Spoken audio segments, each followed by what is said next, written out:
Pandemi COVID-19 telah membuka banyak masalah.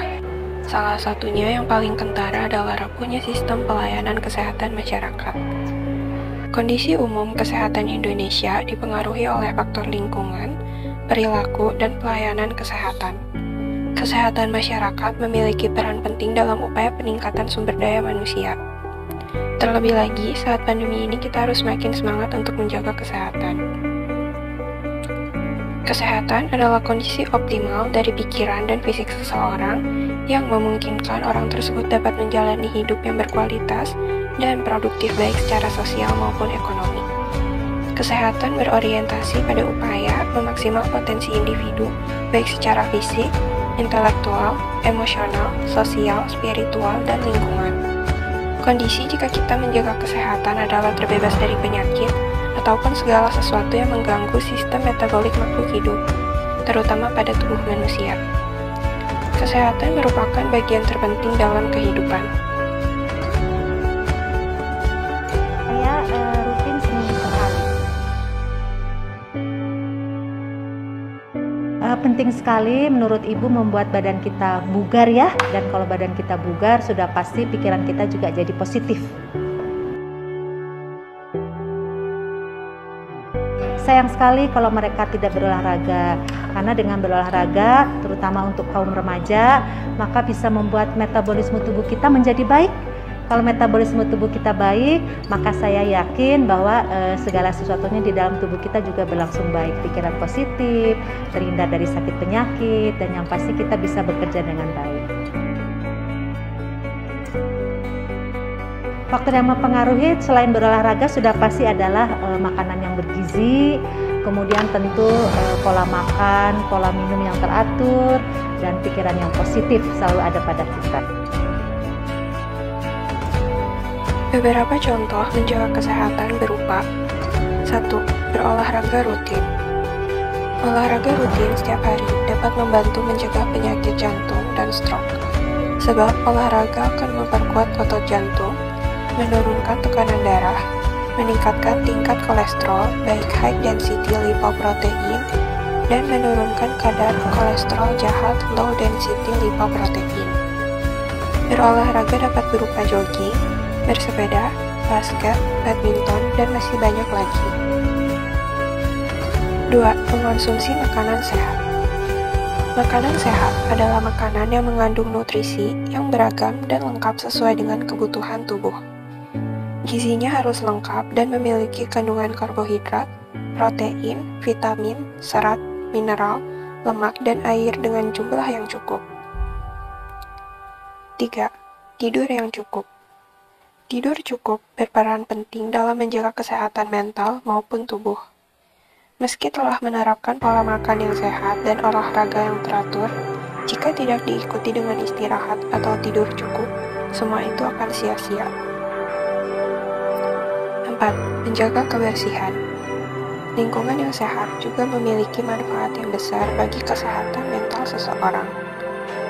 Udara yang bersih, air yang bersih, banyaknya ruang hijau, dan sanitasi dapat meningkatkan kualitas hidup seseorang. 5. Kelola stres. Kesehatan bisa terganggu bila kita sering terpapar stres. Ketika menjadi stres, tubuh akan memproduksi hormon kortisol dan adrenalin yang akan memicu peningkatan detak jantung, pelebaran pembuluh darah di lengan dan kaki, kadar glukosa darah meningkat, dan pernapasan menjadi lebih cepat. Selain itu, stres yang kronis akan meningkatkan risiko terkena hipertensi, serangan jantung, dan stroke. 6. Hindari kebiasaan buruk. Merokok, mengonsumsi minuman beralkohol, serta makanan cepat saji dapat merusak badan. Makanan dan minuman tersebut mengandung zat kimia berbahaya yang dapat merusak organ. Belum lagi banyak risiko penyakit mematikan yang akan menanti. Meskipun kasus yang terjadi telah menurun dan berkurang secara signifikan, kita harus tetap melakukan prokes 5M dengan ketat. Berikut adalah 5M. 1. Mencuci tangan. Rutin mencuci tangan hingga bersih adalah salah satu protokol kesehatan yang cukup efektif untuk mencegah penularan COVID-19. Untuk hasil yang maksimal, Cucilah tangan setidaknya selama 20 detik beberapa kali sehari. 2. Menjaga jarak. Dengan menjaga jarak, kita memperkecil kemungkinan terpapar droplets yang mungkin membawa bakteri atau virus. Menurut WHO, jarak minimal yang disarankan adalah 1 meter. 3. Memakai masker. Menggunakan masker mencegah masuknya droplet dari luar ke dalam saluran pernapasan, karena udara yang dihirup akan disaring terlebih dahulu. Karena droplet tidak masuk dalam tubuh, maka risiko terinfeksi COVID-19 akan berkurang. 4. Menjauhi kerumunan. Selain 3 hal di atas, menjauhi kerumunan merupakan protokol kesehatan yang juga harus dilakukan. Menurut Kementerian Kesehatan RI atau Kemenkes, masyarakat diminta untuk menjauhi kerumunan saat berada di luar rumah. Ingat, semakin banyak dan sering kamu bertemu orang, maka kemungkinan terinfeksi virus corona pun semakin tinggi. 5. Mengurangi mobilitas. Virus corona penyebab COVID-19 bisa berada di mana saja. Jadi, semakin banyak dirimu menghabiskan waktu di luar rumah, maka semakin tinggi pula kemungkinan terpapar virus jahat ini. Oleh sebab itu, bila tidak ada keperluan yang mendesak, tetaplah berada di rumah.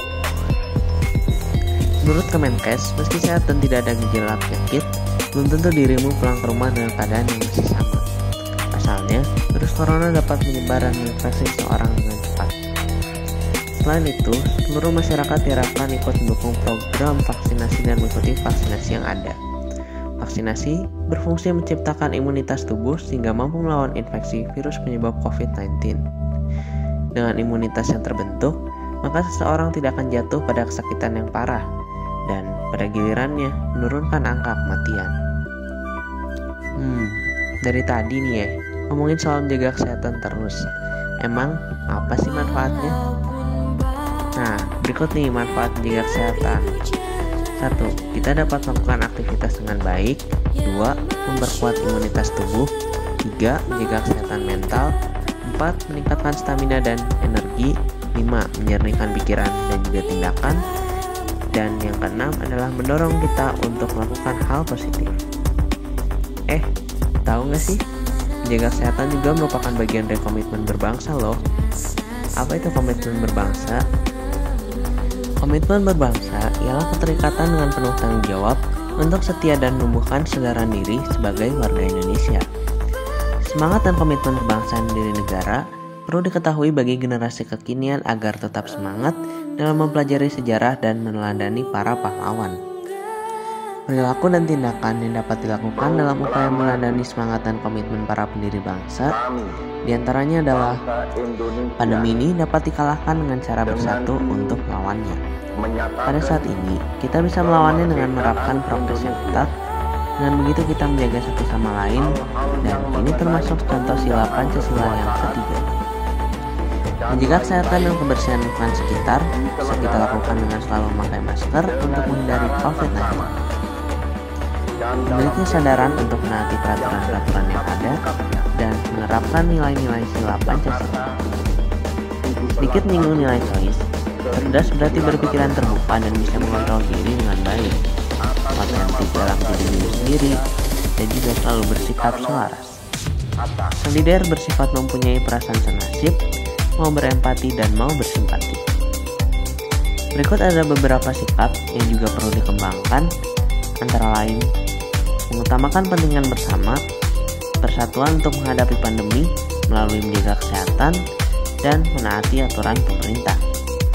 Menghindari sikap rasis.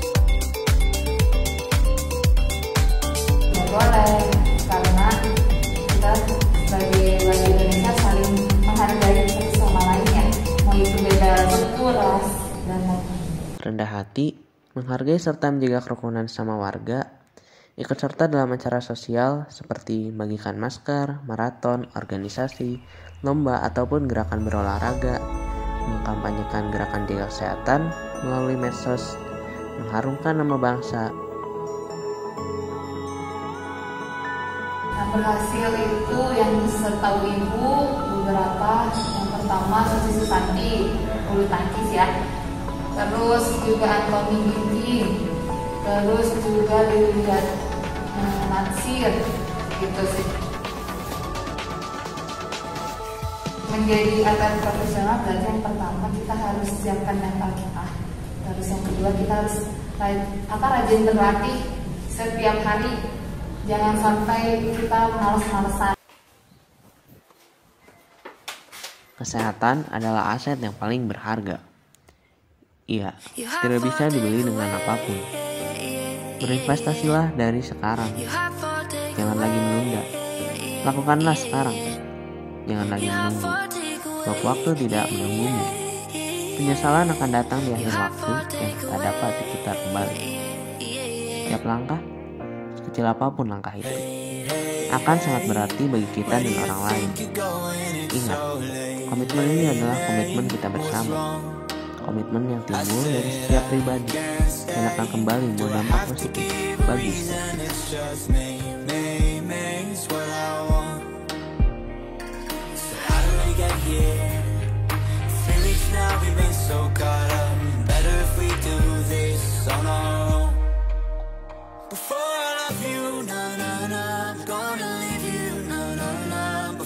Someone you leave behind, I'll break your heart so you don't break mine.